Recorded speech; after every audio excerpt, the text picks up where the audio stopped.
Well, howdy, folks. This is Buckner, and welcome back to the bunker. It's so good to have you here. It means so much to me. Here I am in my bunker to be able to connect with so many listeners. It makes me be not so freaked out.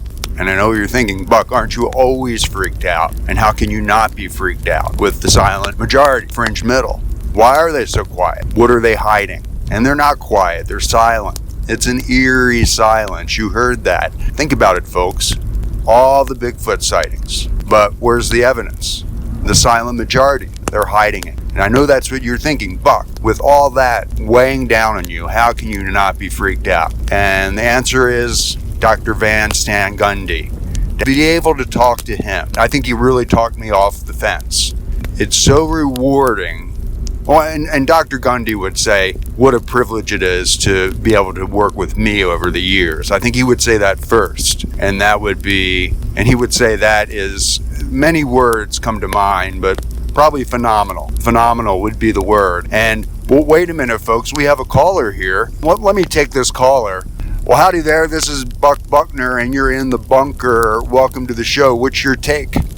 Bert Collins, University of North South Wales. Preeminent cryptological researcher. 40 years in the business, in the Australian outback, and in the backcountry of the American West. Looking for the Sasquatch.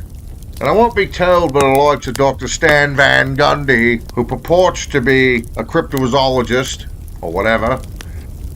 I won't be told otherwise, Buck. I won't.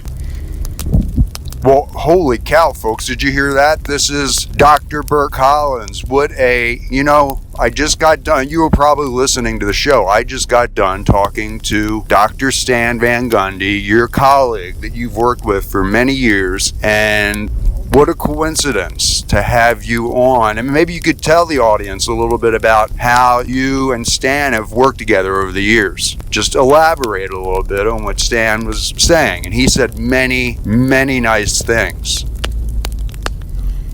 Dr. Van Gundy, as you know, purports to be a researcher and cryptozoologist. Well, let me tell you, he don't know much. The only thing he knows about is plagiarizing research and stealing my material. We're talking about a fat git who can't find the nose on his fat face, much less find a Sasquatch or a skunk ape or whatever it is he looks for, walking around out in the woods, staring at nothing.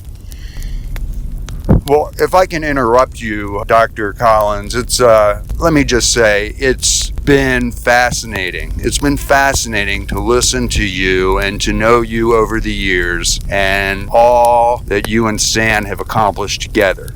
And when I think of the great cryptology work, it's really, I don't think Dr. Bert or Dr. Van. No, I think Stan and Bert, or Bert and Stan. There's no... Oh, first of all, I really think of myself, to be honest, all the work that I've done, and really from an educational standpoint and sharing that with my listeners. And I know how influential I've been in both of your careers. And Dr. Stan I didn't even bring it up. And Dr. Stan I call him Stan, was just going on and on about there. And I was embarrassed.